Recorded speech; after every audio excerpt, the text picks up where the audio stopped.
Hello everyone, I am Lokesh and welcome back to the channel. So friends, this video is very important for all of you.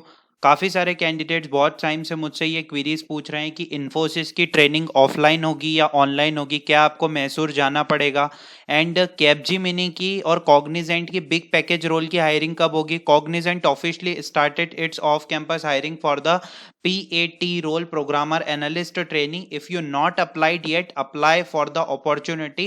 And बता दूं कि पहले ही उसके बारे में मैंने बात कर ली है। बट अगर हम यहाँ पर बात करें कैपजीमिनी की हायरिंग के बारे में, तो वो कब होगी। इसी के साथ इन्फोसिस की ट्रेनिंग मैसूर में होगी या अदर DC में होगी या ऑनलाइन, मतलब अदर भी जैसे पुणे है, बेंगलोर है। जेनरिक ट्रेनिंग होगी या स्ट्रीम ट्रेनिंग, और एग्जाम्स के बारे में। Stream allocation according to BU means business units. My experience in Infosys first day, मतलब मेरा कैसा एक्सपीरियंस था जब मेरी ट्रेनिंग का फर्स्ट डे था।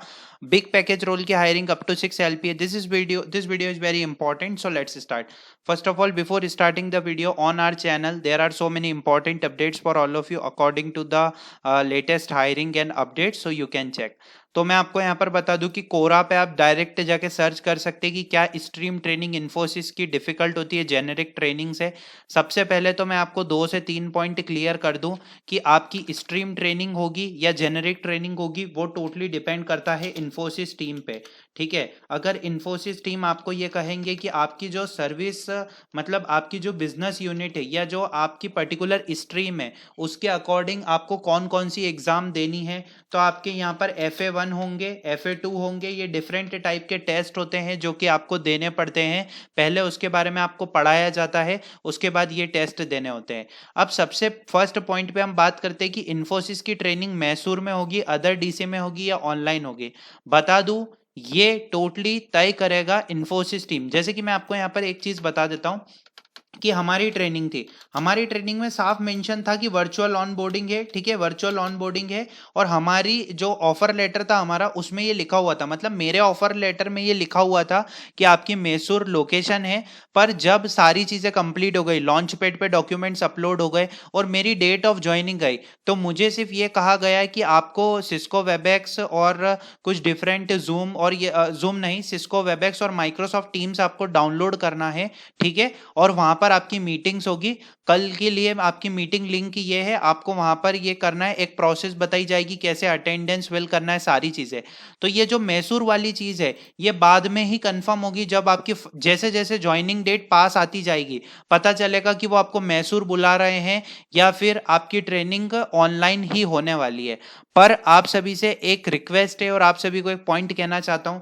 देखिए, कंपनी फिजिकल लोकेशन पे भी बुला सकती है, वो कंपनी पे डिपेंड है। आप अपने सारे डॉक्यूमेंट्स रेडी कर लिए लीजिए, ओरिजिनल मार्कशीट जितनी भी है सबको रेडी कर लीजिए, एक फोल्डर बना लीजिए, उसमें सारी चीजें आप इंपॉर्टेंट देख लीजिए, जिससे कि आपको कोई भी दिक्कत ना हो। अब यहाँ पर मैं आपको बताऊं कि बहुत लोग UPSC एग्जाम लिखते हैं, क्योंकि यहाँ पर मैं आपके एक बहुत ही अच्छे टॉपिक पे बात करने वाला हूँ कि बहुत लोग UPSC एग्जाम लिखते हैं क्योंकि सरकारी नौकरी में सिक्योरिटी है।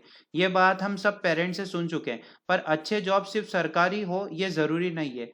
क्या मैं आपको एक ऐसी चीज बताऊं कि अगर आपको बहुत ही आसानी से जॉब मिल सकती है अगर आपने करियर ब्रेक लिया हो या फील्ड चेंज करा हो। बस आप शुभम सागर को देख लीजिए, दुनिया बदलनी थी उनको, तो इंजीनियरिंग के बाद 1 साल नौकरी करके उन्होंने UPSC लिखने का ठान लिया, जॉब छोड़ दी और प्रिपरेशन की तैयारी में लगे। इसी टाइम में उन्होंने अपना खुद का मैगजीन स्टार्ट किया प्रो रेसलिंग के बारे में, और उनको रियलाइज हुआ कि ऐसे एक प्रोडक्ट की प्लानिंग और डेवलपिंग की जर्नी में उनको बहुत मजा आया। अब उनको इंजीनियरिंग और UPSC में नहीं जाना था, उनको यहाँ पर ही काम करना था। शुभम ने सिंपल री लेवल का एसोसिएट प्रोडक्ट मैनेजमेंट टेस्ट दिया और 15 डेज के अंदर उनको प्रोडक्ट मैनेजर का जॉब मिला लॉजिक क्विट्स में। मैं आपको यहाँ पर बता दूं, और आज आप यहाँ पर देख सकते हैं कि किस टाइप से उनके होर्डिंग्स जो है वो बहुत सारी इंडिया की डिफरेंट सिटीज में है। री लेवल से टोटल 60 करोड़ से ज्यादा जॉब्स डिलीवर हुए हैं। लास्ट मंथ ही 300 से ज्यादा ऑफर रिलीज हुए। ये आज सारे ही दूसरे हायरिंग प्लेटफॉर्म में सबसे ज्यादा बहुत ही अच्छा हायरिंग प्लेटफॉर्म है, और बहुत सारे कैंडिडेट्स के आप होर्डिंग देख सकते हैं। आप सभी से एक ही रिक्वेस्ट है कि यहाँ पर री लेवल ने बहुत ही अच्छे नए टेस्ट इंट्रोड्यूस किया, कंटेंट राइटिंग। तो टोटल 19 कैटेगरीज में आप टेस्ट दे सकते हैं, गुडीज भी देख सकते हैं किस टाइप से कैंडिडेट्स को गुडीज मिल रही है। Apply now, link in the description. बात करते हैं कि ये जेनेरिक ट्रेनिंग स्ट्रीम ट्रेनिंग क्या है। जेनेरिक ट्रेनिंग मान लीजिए मुझे उस टाइम अलोकेट हुआ था मुझे शायद उस टाइम जावा अलोकेट हुआ था जब फर्स्ट टाइम मेरा था, तो मुझे स्ट्रीम बता दी गई थी मेरी। थोड़ा टाइम लगता है पर स्ट्रीम बता देते हैं, ठीक है। तो उसमें बहुत सारी डिफरेंट चीज़ें थी कि जेनेरिक ट्रेनिंग में हमें मतलब कुछ अलग पार्ट था, स्ट्रीम ट्रेनिंग में अलग पार्ट था। तो ये सारी चीज़ें रहेगी कि आपकी स्ट्रीम कौन सी है। बहुत सारी स्ट्रीम रहती है, माइक्रोसॉफ्ट रहती है, एन नंबर, मतलब आप मान सकते हैं कि 10 से 15 स्ट्रीम तो वहाँ पर रहती ही रहती है। तो उस अकॉर्डिंग सारी चीज़ रहती है। अब मेरा एक्सपीरियंस बताता हूँ आपको। इन्फोसिस का फर्स्ट डे का मैं बता दूं कि मेरी बहुत सारी मीटिंग्स हुई थी उस दिन, बहुत सारे डिफरेंट सेशन थे। हमें बताया गया था कि आपको ये सेशन ज्वाइन करना है और सबकी लिंक आपको आपके जीमेल पे आ जाएगी, आपके मेल पे आ जाएगी। आपको वहां से ज्वाइन करना है। आपको ब्रेक भी दिया जाता है अगर ऑनलाइन ऑफलाइन आपकी मीटिंग होती है तो, और या फिर आपकी ऑफलाइन ट्रेनिंग होती है तो आपको पूरा शेड्यूल बताया जाता है कि किस टाइप से आपको प्रिपेयर रहना है, कौन कौन से डॉक्यूमेंट्स आपको फिल करने हैं, सर्विस एग्रीमेंट कब तक फिल करना है, बैंक अकाउंट ऐड करना है। तो ये सारी चीजें। बात करें कॉग्निजेंट कैपजेमिनी 22 बैच की हायरिंग की, तो ये कभी भी आ सकती है। इसमें कोई ऐसा नहीं है कि ये पर्टिकुलर किसी मंथ में आएगी। अब कॉग्निजेंट ने अभी जो हायरिंग स्टार्ट की है, मैंने अभी यहाँ पर बता भी दिया था कि कॉग्निजेंट में आप अप्लाई कर दीजिए, ये हायरिंग है, इसमें आप अप्लाई कीजिए, इसमें आपको बहुत बेनिफिट मिलने वाला है। और दूसरी बात, बिग पैकेज के रोल के लिए हायरिंग कभी भी आ सकती है।